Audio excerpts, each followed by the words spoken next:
Hello, and welcome to this webinar by the Nieman Foundation for Journalism at Harvard.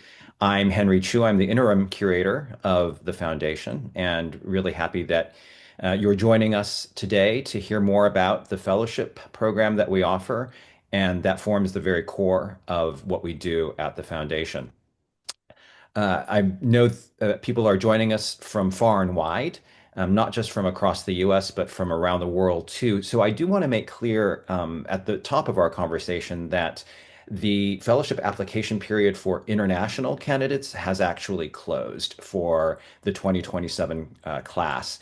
But obviously, if you're dialing in still just to hear more about the program, we welcome you and just be aware that that window has closed. But the application deadline for those going for the US fellowships remains open for another couple months until the end of January. So, welcome to all of you who are prospective candidates, and I really do hope that you'll be applying for the class of 2027.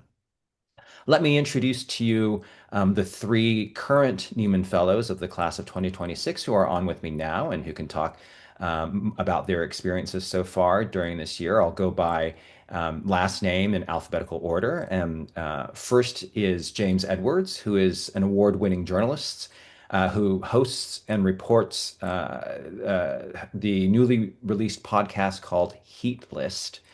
Um, Also, we have Marcela Garcia, who is a columnist with the Boston Globe newspaper here in the Boston area. And the third name in alphabetical order is John Hammontree, who is head of podcasting for Alabama Media Group and executive producer of a new podcast called American Shrapnel. So, welcome to James, Marcella, and John. To get us started, I think I know that questions have come in beforehand, and I should say also that if anybody who's on now would like to ask a question, you're able to do that by clicking on the Q&A icon.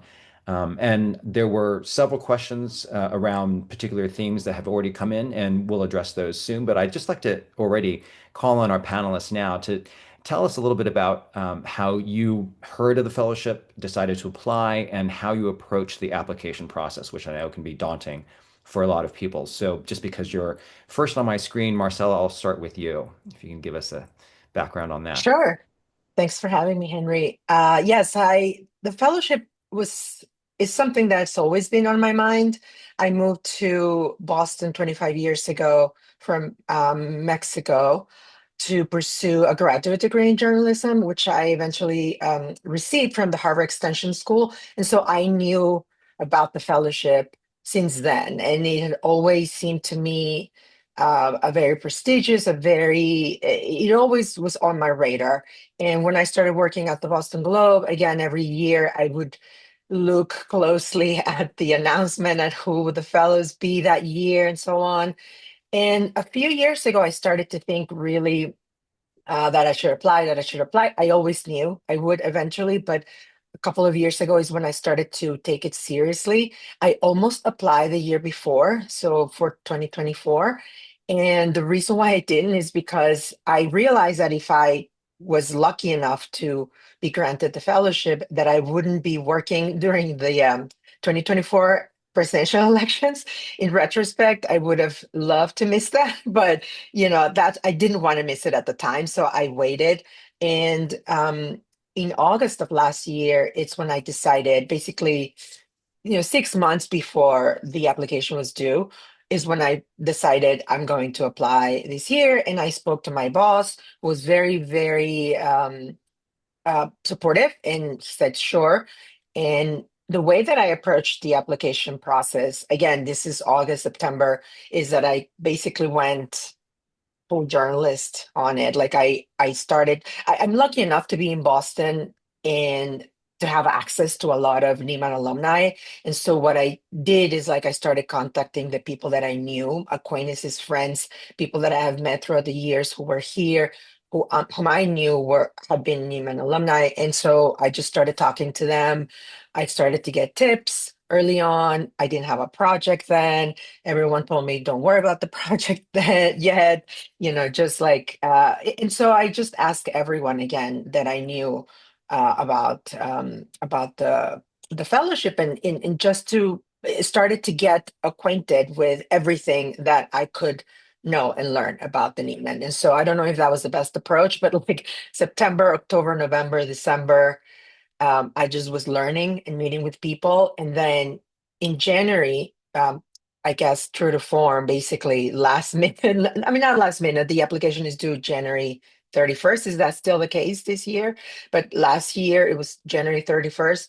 I started writing it, everything, all the parts of the application, probably mid-January. And then the last 2 weeks, it was like all I was thinking about, it was all I was doing. I think I didn't commit or decide on what my project would be until the last minute, but it ended up working out. I felt very good about it, and so yeah, that's how I approached it. Thanks, Marcella. James, for you too, how did you decide to sort of approach the application process, which comes in various parts, obviously, and decide that this is what you wanted to pursue for the year? Yeah, so just start with the application. I kind of took it sort of in sections. So I knew fairly, I think it was similar to Marcelo, it was like maybe July, August of last year. Like I knew I wanted to apply. And once the application opened up, I think I kind of focused on sort of like one part at a time. And I think by the time January and sort of the holidays were over, I really honed in on sort of my essays and my letters of recommendation. Because I worked in Boston previously, so I worked with had colleagues who had done the fellowship, so I knew about it for a while. And I was sort of the type who, whenever I would sort of think about it, I would find a way to sort of talk myself out of it. It's not the right time, or I don't really have a great proposal. And I think this time, I felt that I had a proposal that I was really confident with, and something that I was passionate about pursuing.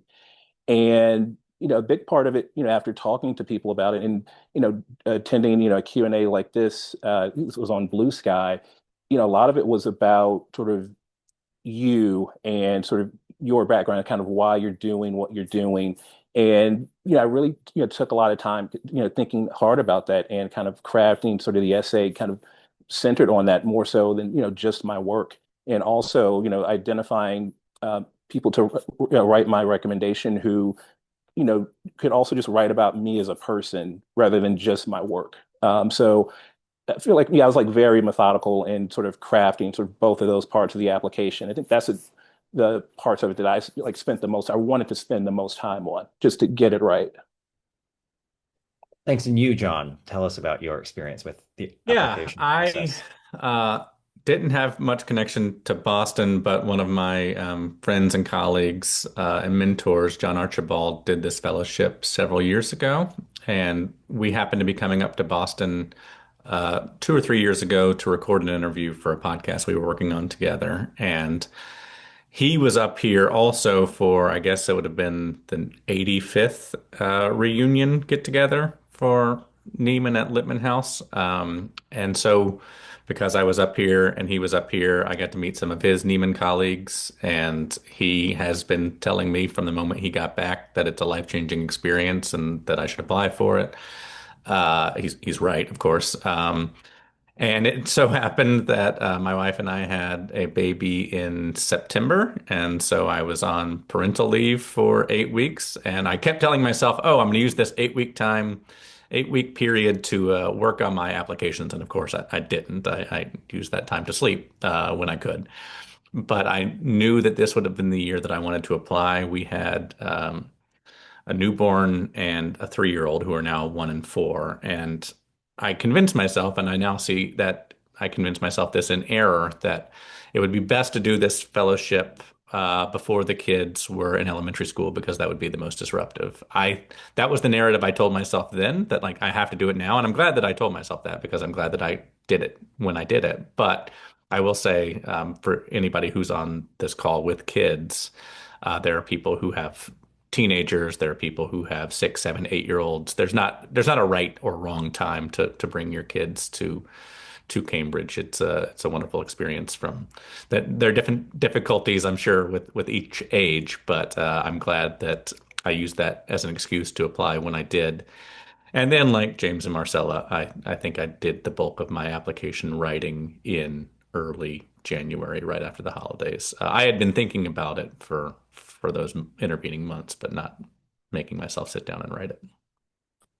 Yeah, and I'll just echo being a Nieman Fellow myself from the class of 2015 that the application process does take thought. It's a reflective process because we do have questions, for example, for your personal statement that are meant to guide you in what you tell us in that essay and how you introduce yourself to us. We want to know what motivates you as a journalist, what aspirations you have, and also why you think taking 9 months to a year out for a fellowship that will take you away from the newsroom, how is that actually going to fortify your journalism afterwards? Because, of course, this is about promoting and elevating the standards of journalism, and we want all of our fellows to go back, not necessarily to the newsrooms they came from, because others, plenty go on to new things, but really go back to strengthen journalism in their communities at a time that, as we all know, whatever country you're in, including now this one, is sorely needed. So, and we also look for leadership potential in potential applicants as well. And I say leadership in a very broad way. It's not just about becoming editor of your newsroom or the top podcaster in your area. It's about being someone who's thinking deeply about journalism and effecting change in journalism in your own and perhaps in your newsroom and helping journalism to thrive and continue to survive in what are very difficult circumstances now.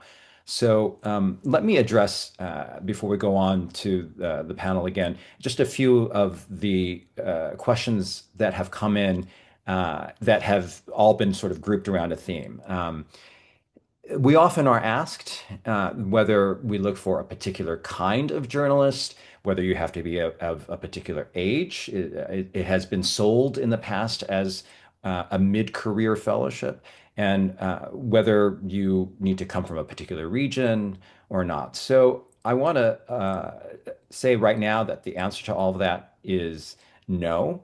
There is no one template for what a Nieman Fellow looks like. And you only have to look at our current class makeup to realize that we have print journalists, we have those who are in broadcast, both audio and video, some who are digital only. We have an audience engagement specialist, someone who does data journalism.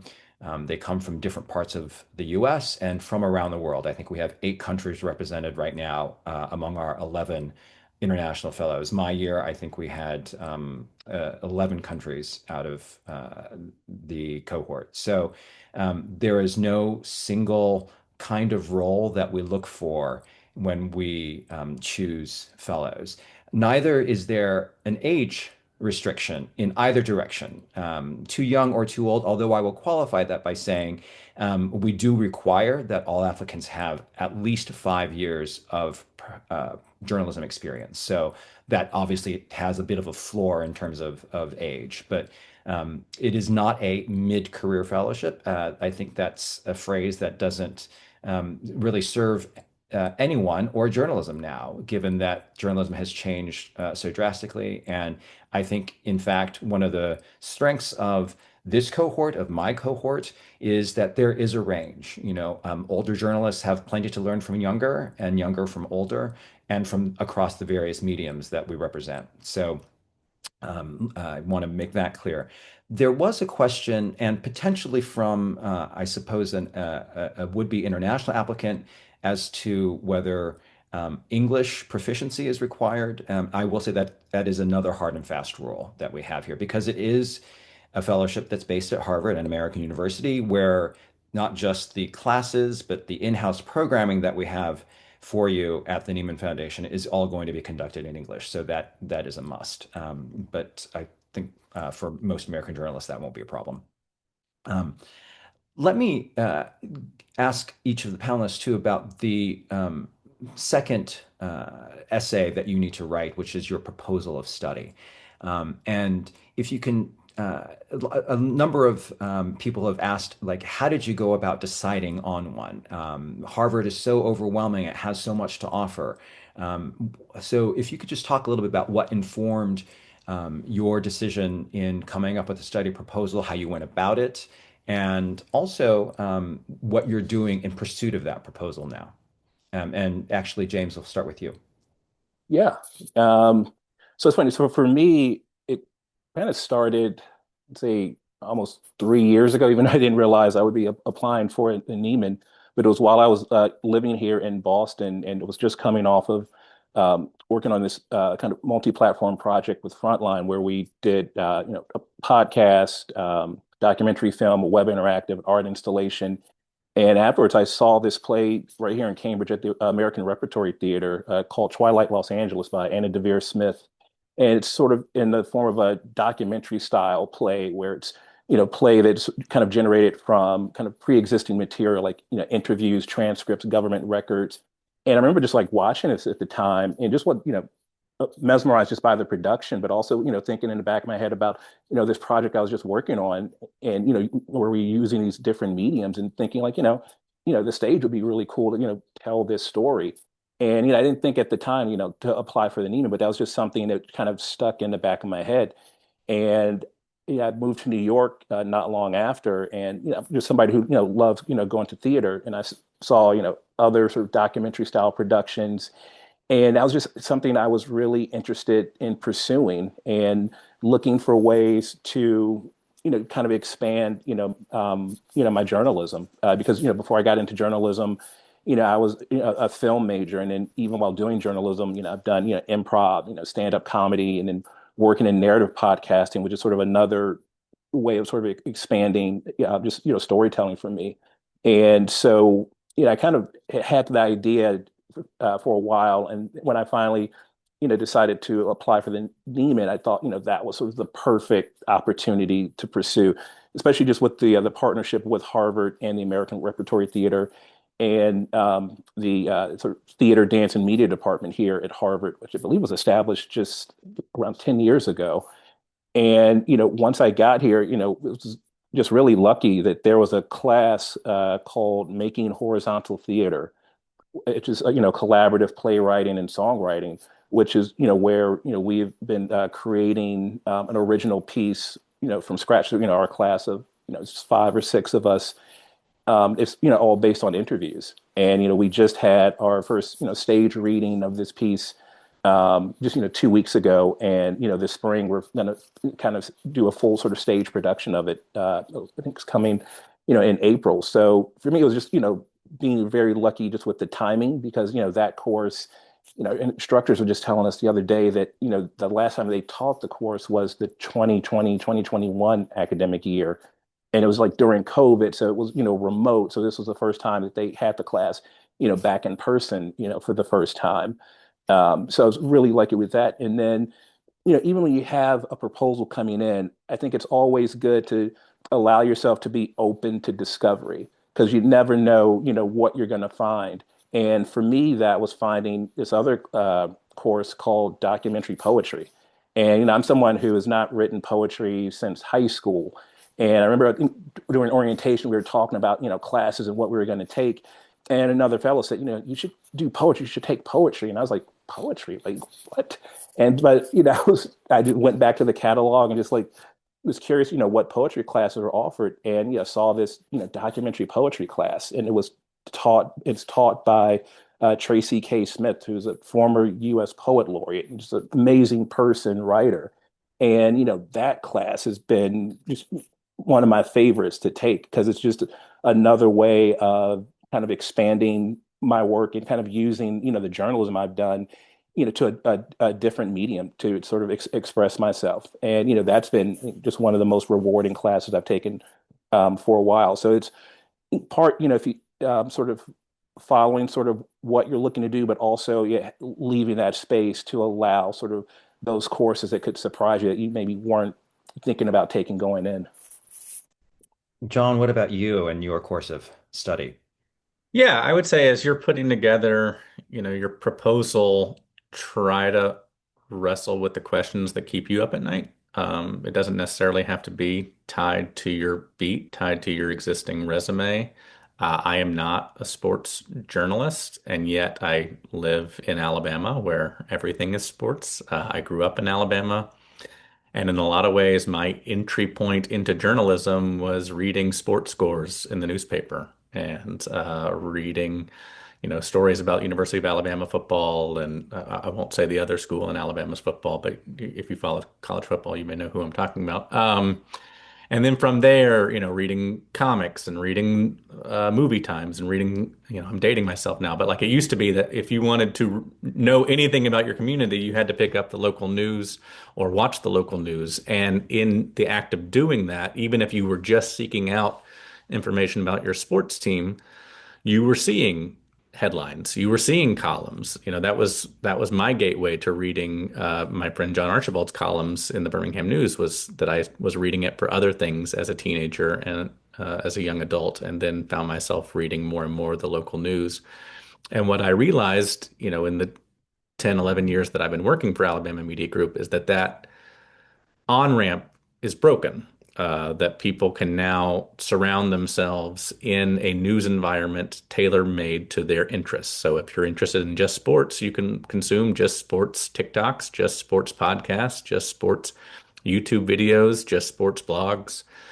And what I posited, and I have come to find that I believe strongly, is that you're still getting exposed to news through, whether it's Barstool or ESPN or The Ringer or Outkick or whatever. You're just getting kind of a telephone version of the news. You're getting exposed to Pat McAfee's thoughts on vaccines, or Pat McAfee interviewing Aaron Rodgers for his thoughts on vaccines, or his thoughts on the Epstein files. And so what I suggested in my proposal was that I wanted to study how information and misinformation spreads through sports media, and particularly its impact on young men.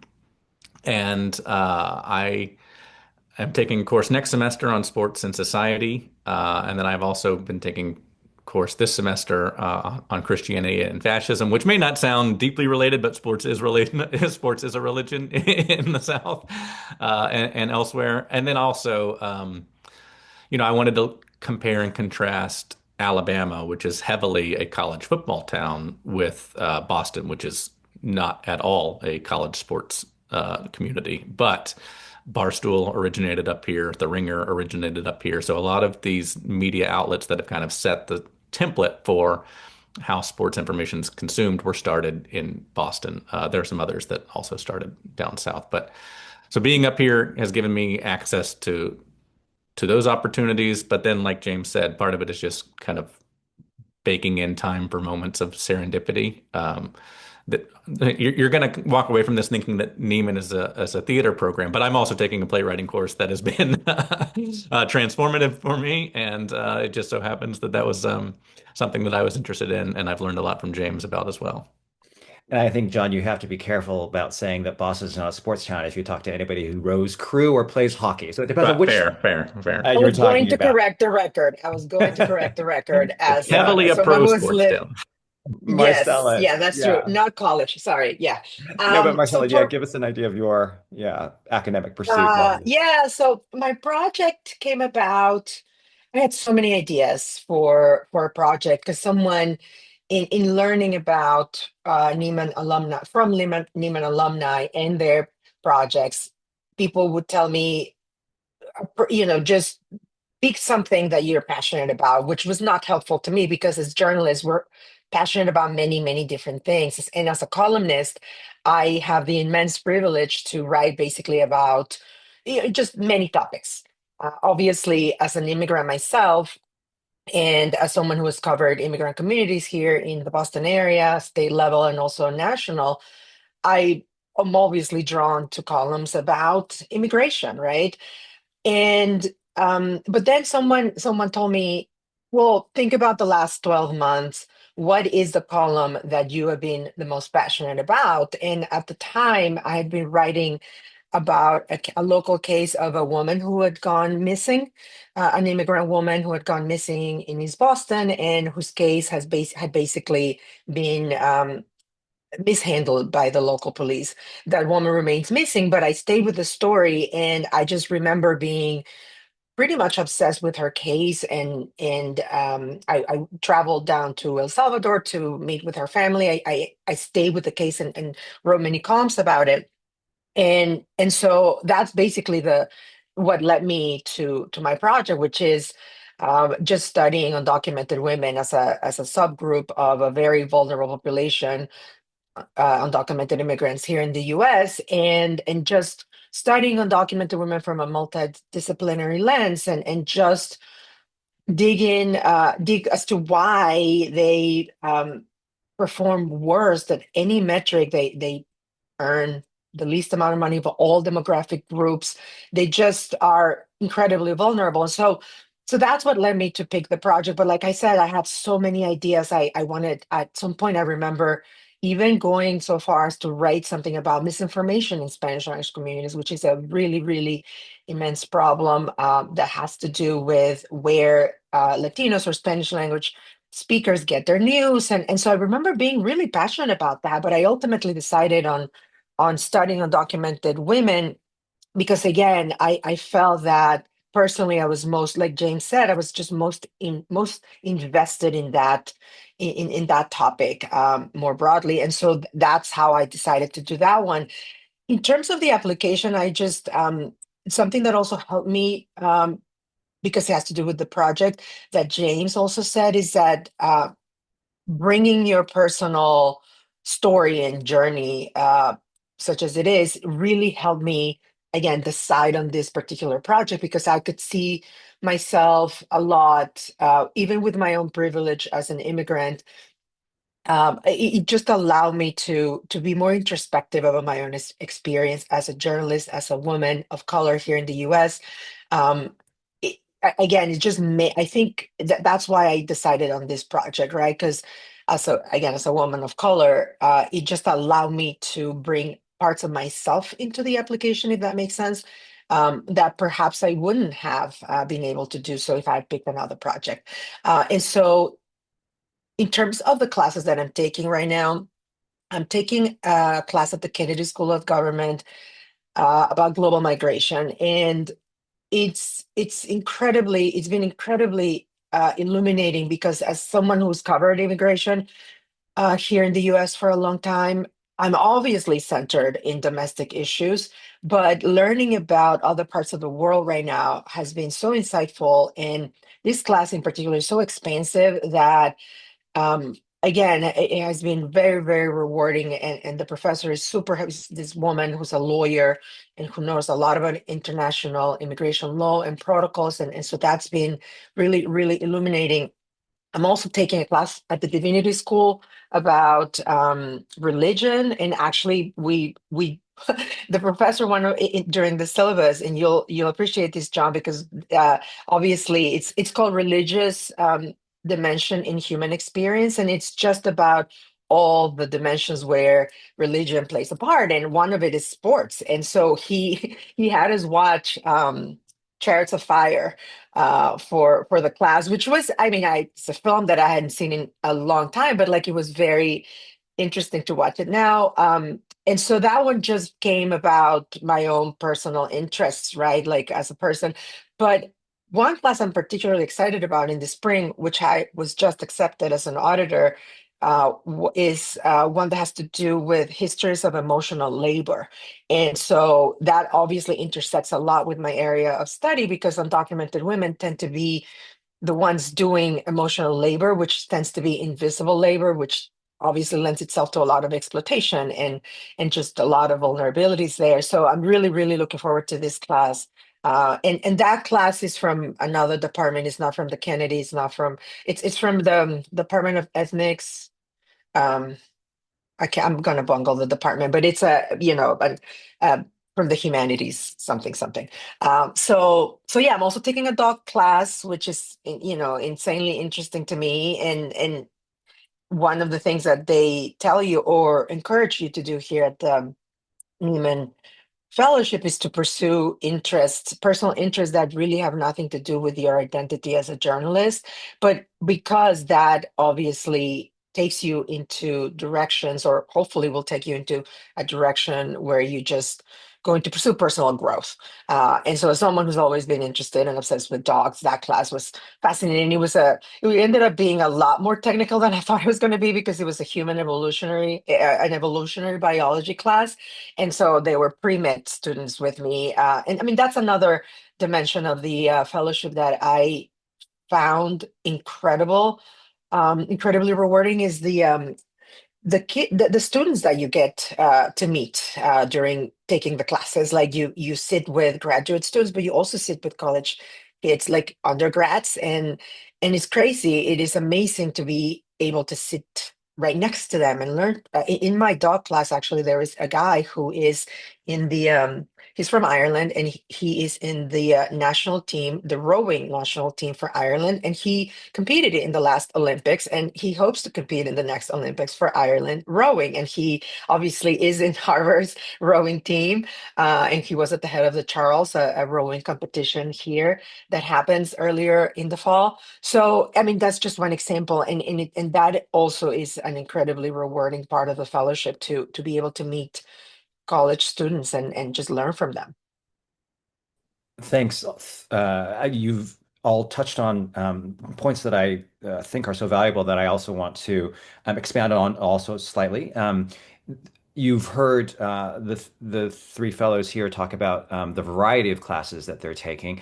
I do want to stress that when you're here as an Nieman Fellow, unusually for people at Harvard, all of the schools, the professional schools, are open to as well, besides just Harvard College, which is for the undergrads. So we have had fellows in the past, and actually this year, taking classes, as you heard, in the Divinity School.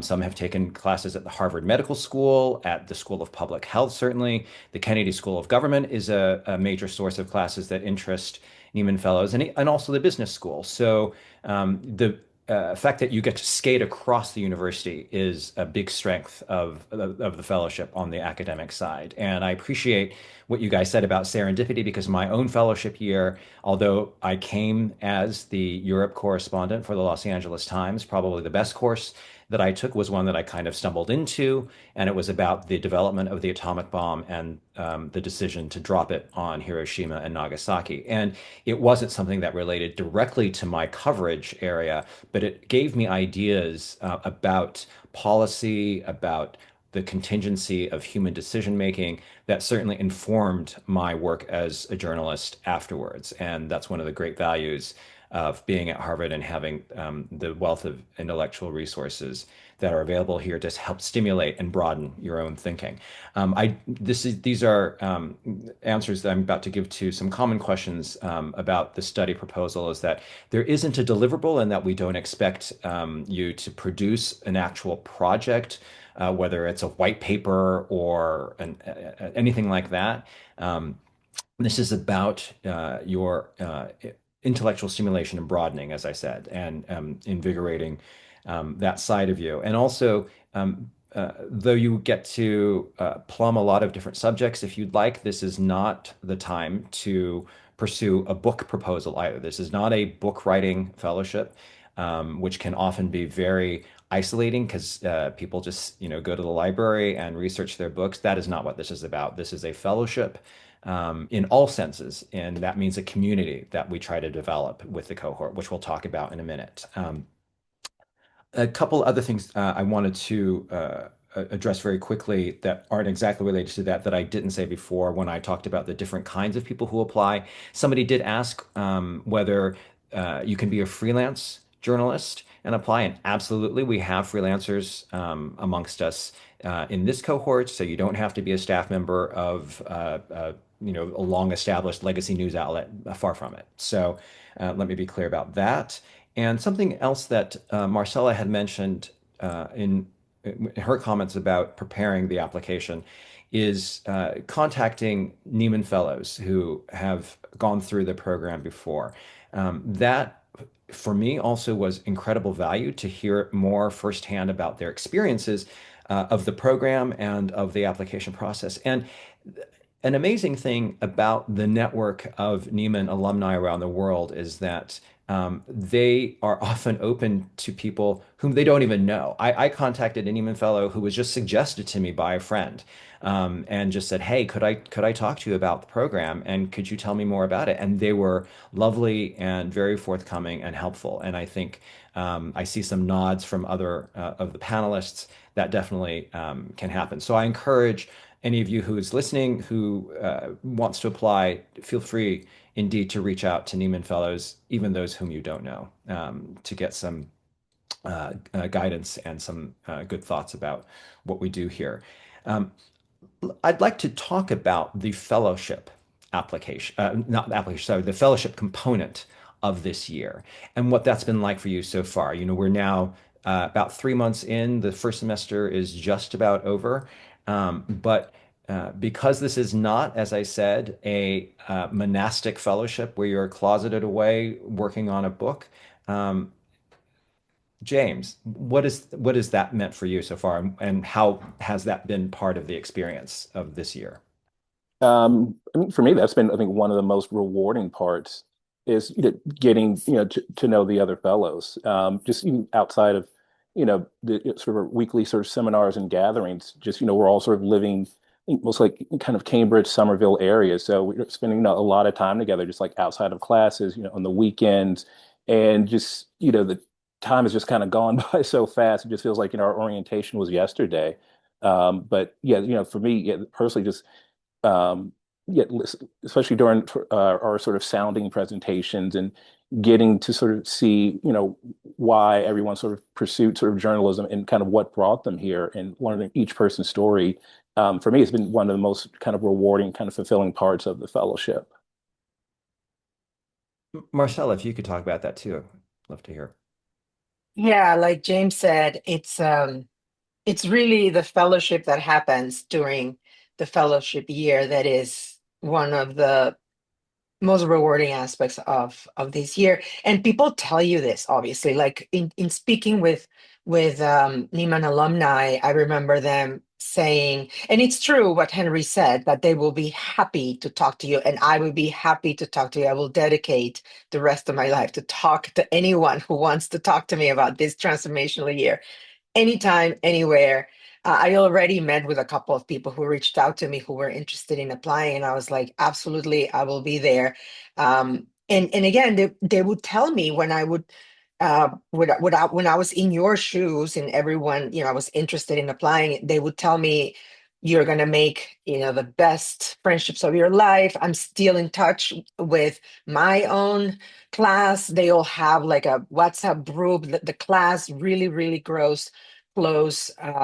And I just cannot imagine it any other way. And now that I'm living it, I get it, because we are the way I was talking to a friend, trying to explain, someone who's not a journalist, even trying to explain what I'm going through. And I said, imagine, you win the lottery and you are with 21 people who also won the lottery. And then you are in Harbor Square. And then, what's not to like? You just like look around and you're like, we are the luckiest people in the planet right now. I love you. I would die for you. Of course, that's what happens. And so, the fellowship happens every day. It just, people going out to lunch, people going out for a drink, this and that. And so that definitely is incredible. And yeah, obviously you have to live through it to realize it. But I just can't imagine this year any other way without the 20 other people and their families, because like Henry said, or John, I can't remember who mentioned this, is you come in and your family, your spouse is also, the spouse is giving sort of a designation as a Harvard affiliate, with obviously the thinking that they could also be part of the fellowship. And so getting to know John's wife, Robin, it's, has been amazing, and his kids as well. And it's the same thing with the other fellows. Is like you really get to know an incredible amount of people. So your cohort really becomes a big part of this year, for sure. And in fact, John, when you answered that question, if you could just say a little bit more about coming here with a family and what that's Yeah, been like. I mean, it does present different logistical questions, figuring out school for us, figuring out daycare, figuring out housing that could accommodate, two growing boys. And then just navigating playgrounds and things like that. But it's so rewarding to have my sons growing up with, you know, 21 other fellows in their lives and all of their affiliates, 21 fellows and their spouses, to have gotten a chance to spend this time in Boston and in Cambridge. I won't deny that there are tr hurdles and challenges that come from bringing your family across the country or in some cases across the world. Certainly the international fellows, I don't envy their experience in navigating all of the visa applications and things like that with children. But don't let it be a deterrent because we just hosted this past Sunday at my house upon the insistence of my 4-year-old. We hosted a holiday cookie decorating party. And so we had all of the Nieman kids in our house. And it was honestly one of my favorite moments of the fellowship so far. I love the way you said that, Marcella, that the fellowship is really about fellowship. Like Henry said, this is not a monastery. If you do proposal, Godspeed. But this is about, opening yourselves up to being changed by each other and finding those moments of introspection. And, I can't say that I necessarily get tons of time to just reflect and breathe because I do have toddlers, but I get more time than I was getting in the day-to-day newsroom. And you just don't realize how much of a luxury it is to be able to stop and to think, and to luxuriate on thinking about one thing deeply for a long period of time when you are stuck in kind of the day-to-day grind of a breaking newsroom. Let me key off of that also just to answer a few questions that we get about logistics and about moving here and what the fellowship provides or the Nieman Foundation provides for its fellows. Commonly, we're asked whether we actually provide housing, and we don't. It is up to the fellows because everybody has a different configuration of family or living situation to find their own housing in the Cambridge area. But we do help with that because there are certain landlords and places that Nieman Fellows have stayed in the past, and folks who like having Nieman Fellows as their tenants. So there's help with that from our staff. And in terms of childcare, we have childcare allowances that we give for those who come with children up to age 12, I think it is, in terms of helping with babysitting, because we realize that some of the events that we program in-house demand presence, after school hours or sometimes in the evenings as well. So there is some assistance that way. And uh, since most people on this call, on this webinar now are Americans, you know how difficult the American health care system can be. It's even worse if you're coming from international and you are in a country that has a socialized healthcare system, but there's some assistance with that as well, just in terms of trying to navigate if you're not coming with a health plan already from your employer or from where you're currently living. So those are just some of the logistical questions.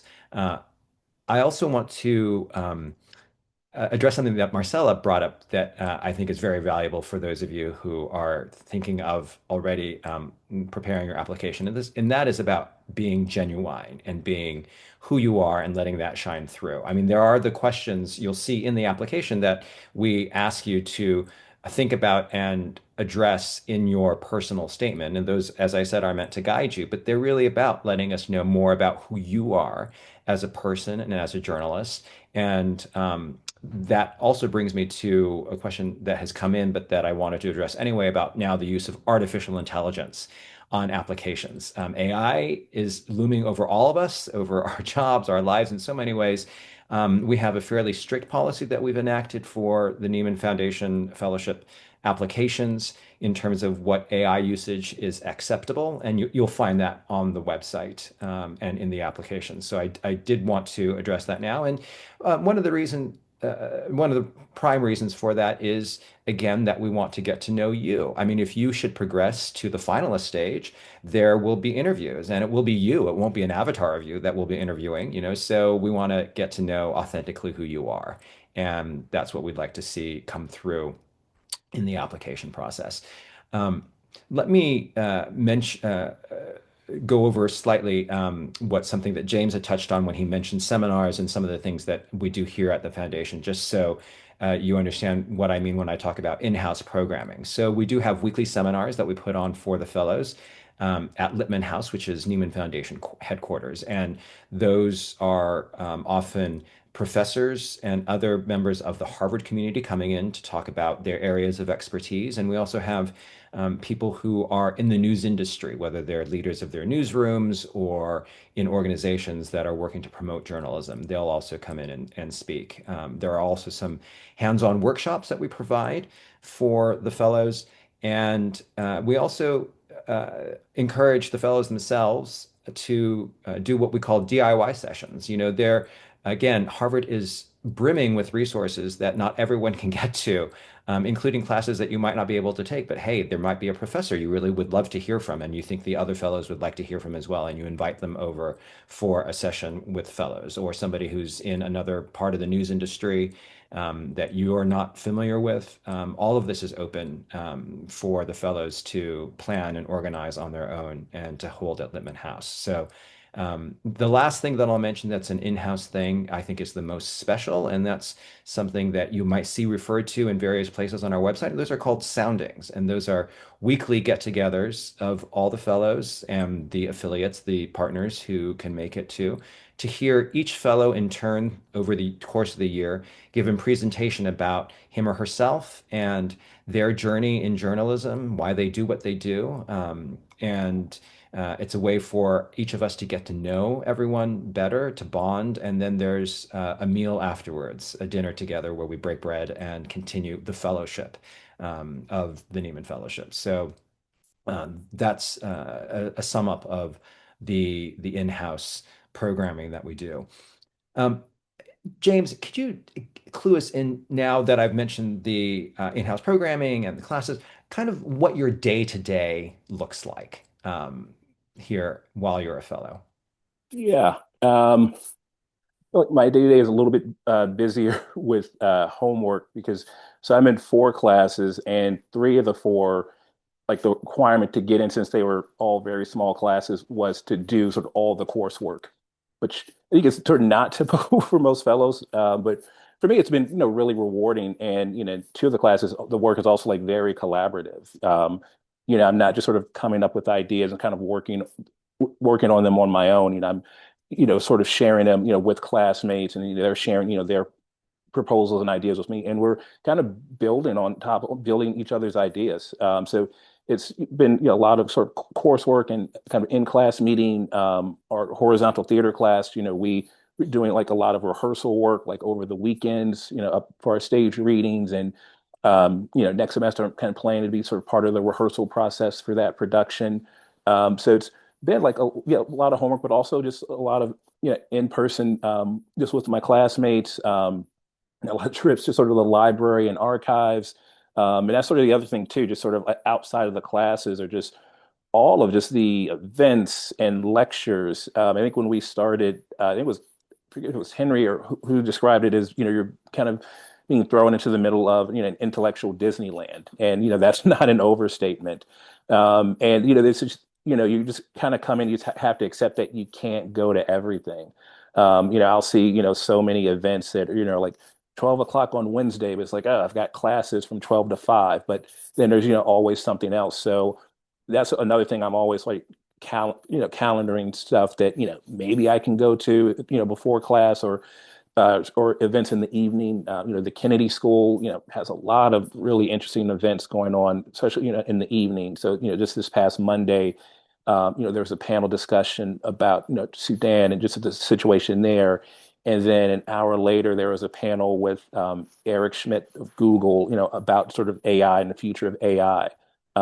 So, a lot of my time it's between, classes and sort of fellowship events, or just meeting up with fellows, and also going to as many of these events as I can. Thanks. I also want to answer a question that's come in, and then I'll turn to you, John, for your personal experience about this. But people who have asked whether they can continue to work while they're doing the fellowship, and whether they need to secure a return to work guarantee from their employers if they're not freelancers, if they're going to come. And I want to say that. The fellowship year is not designed for anyone who wants to keep on working as a journalist. It really is a time for you to really concentrate on the job of being a fellow, being present for your classmates in the cohort, and also really taking as much advantage as you can of being here at Cambridge and Harvard. So, and in terms of needing to have some kind of guarantee to show us at the Nieman Foundation that your employer is okay with you taking a fellowship year, that is not necessary. So we don't require anything like that ironclad in writing. We know that the industry has changed in many ways, and different decisions and different factors come into play. John, can you talk about what it was like for you to essentially ask for a year off, and what it's been like in terms of not working during this period? Sure. I will say that I happen to be lucky that I was in a newsroom where other people have done fellowships. I mentioned that my colleague John Archibald had been a Nieman Fellow. She's not there currently, but Michelle Holmes, who hired me, 11 years ago, had been a Knight Fellow at Stanford. Our current newsroom, our editor-in-chief, Challen Stevens, was a Knight Wallace Fellow at Michigan. So it is a newsroom culture that has embraced fellowships and worked with me to make sure that I had the opportunity to do this year. Um, some newsrooms, I think, opt not to continue your health insurance and benefits. I was lucky that mine did. I will have to, you know, pay back the portion that would have been coming out of my paycheck this year. I'll pay that back next year, which I'm sure I'm going to have some regrets about. But so to that extent, like I did not have to sign a guarantee that I was going to be coming back. But if I don't come back, I'm gonna have to pay back that in a lump sum. So there's a nice incentive to come back. And I like my newsroom. It was hard to walk away. It was hard to break away for a year. Especially because we were, finishing up and launching a podcast as I was walking in the door here at Lippman House. And so there is a period of kind of detoxing from the newsroom that you'll go through. And then you'll find yourself that, we're looking at going back to Alabama during the winter break. And I find it hard to think about leaving, my family here. Not my literal family, they're coming with me, but my Nieman family here. There'll be a period of detoxing, I'm sure, that'll come for being in Alabama for 3 weeks. And so, it's worth it. But I think that the newsrooms that if you do find an agreement with a newsroom that lets you come here, that is also a luxury because I know some of the other fellows will be spending part of the spring more apprehensively thinking about what's next for them, and I at least have, that kind of fail safe to fall back on, knowing that my newsroom job is waiting for me. Marcella, I also want to turn to you as a local, as somebody here in Boston. If you could just talk a little bit about life in Boston, what Boston has to offer, but also a little bit about what a Boston winter means, just for those who might be coming from warmer climes. Yeah, no, there's no good news there because it's cold as hell. Well, not literally, but you know what I mean. Yeah, I'm the only one from Boston right now. I mean, James had lived here before, but it's an interesting, I guess, spot to be in because fellows typically turn to me for recommendations, restaurants. What do you think about this? What about this part of town? What about this other part? The state or stuff like that. So I get to be a little bit of a guide, if you will. So that's nice that I can offer that sort of like knowledge as someone who's lived here in Boston for 25 years and having grown up in a very hot weather, I don't think I'll ever be used to this weather, and I don't think I'll ever stop wondering why I chose to move to Boston. And we're actually about to have the coldest night of the year tonight. I think it's going to be a freeze tonight, but no, I mean it's interesting. It's interesting to be in that position, right? As someone who is an immigrant, I don't think I've ever been in that role, like the one that is sort of like a local guide. So it's interesting. It's interesting. I again, like I'm always the one telling them, or people asking me if this restaurant is okay or not. So that's nice. So yeah, no, the cold is, again, nothing really prepares you for it. People right now in our cohort are very, very excited about the first snow. It hasn't snowed in Boston here, but people are very expectant and interested and just hopeful. And I'm just like thinking about the logistics of it. Like, do we have to, drive that day or what? I live in Hyde Park, which is a suburb or an area of Boston close to the suburbs. So I do a bit of driving. I do public transportation as much as I can, but I'm really the only one with a commute because everybody else is here in Harbor Square. So that's interesting. For a little bit, I thought. I mean, I've talked to each of you about this because past local fellows had told me you should consider perhaps moving in temporarily to Harbor Square to be with the cohort. And as much as I would have liked that, it just didn't work out for us, and we didn't really look seriously because, again, we would have to put our condo to. I mean, this is all a lot of logistics that don't really matter, but it's something that we consider. And again, I just do a lot of driving now, which is fine because, like John said, it's absolutely worth it to be here every day for class, for the seminars, for the DIYs. For it's just worth it. And once I'm not here, I'm gonna miss it for sure. As much as I hate driving, I'm gonna miss driving here because, again, it is absolutely worth it. Thanks. I'm going to have a couple quick logistical things to say right now for folks on the call, but because we're about to wrap up, when I finish mentioning a quick thing, I'm going to ask each of you right now just to think about in a sentence or two, um, either one thing that you wish you knew before you applied for the fellowship that you would like to communicate to those who are on the webinar, or something that you've experienced this year that one thing you'd like to share for as a takeaway from for folks on this webinar. So what I wanted to say was, first of all, thank you for all of you who have dialed in. We're excited and hope that you're excited about the Nieman Fellowship and applying. If you have more questions, which as journalists, most likely you do, you can reach out to my colleague, Nicole Arias, whose email address is on the Nieman website under the fellowship tab. So I know that she's willing and equipped to be able to answer a lot of the questions that we didn't necessarily get to today during this webinar. And again, I encourage you to apply. You can hear already from our fellows who are currently in the program, and from me as someone who went through it 10 years ago, what truly a transformative time it can be, and one that, as I say, we hope really goes towards strengthening journalism here in the U.S., particularly for U.S. fellows. So I'll now turn to each of you for a last thought on what you wish you had known, or something that you just like to give as a parting shot. James. This is sort of a kind of a number one rule of improv, but sort of the yes and. So it's like say yes to sort of everything you see, sort of invites, just like say yes, because you just like never know where it's going to take you. And I think the year is about, sort of new experiences and sort of just being open to that. So yeah, my advice yeah, just say yes. John. Yeah, I will start by saying it is absolutely worth it, beginning to end.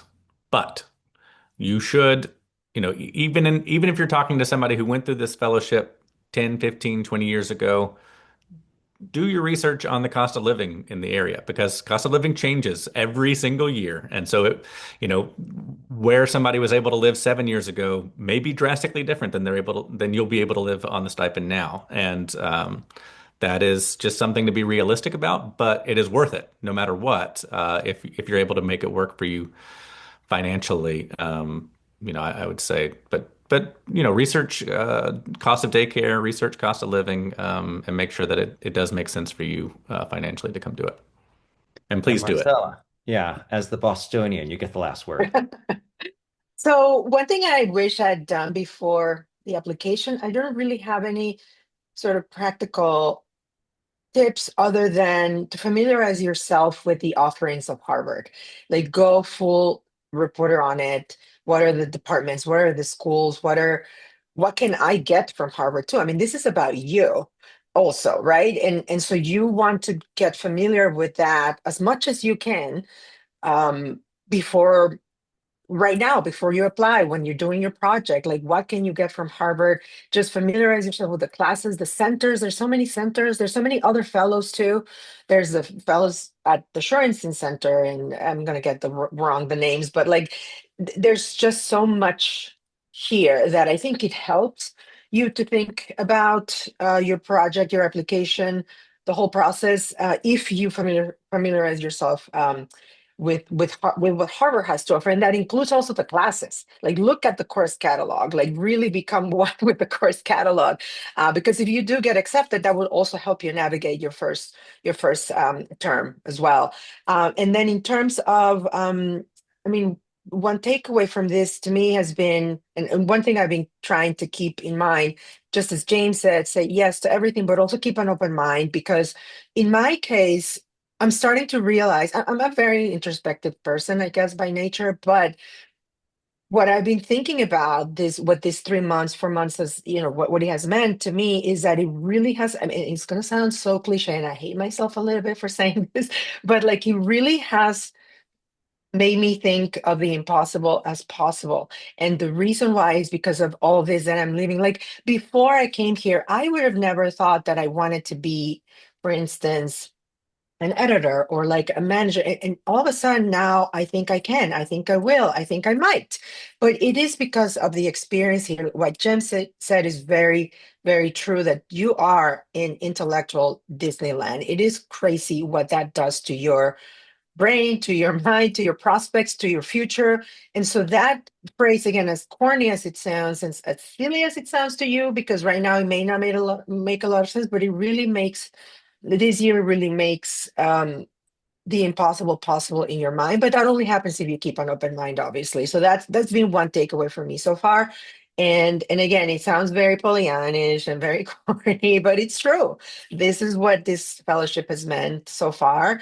And I know I'm going to be very, very, very sad next year. I used to hear all the time, again, as a local, when I would hear from other fellows who've gone through this, that people would joke that you need therapy when you leave when you leave your fellowship, because it's so sad. And at the very least, I'm going to need vacation time. So Well, and I'll emphasize that this is only possible if you apply. So please, true.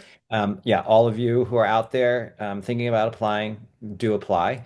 And I want to say thank you to Marcella, to John, and to James for joining us, and also to my colleagues Adriana and Nicole for helping to set this up. And I look forward to seeing your applications. Thank you.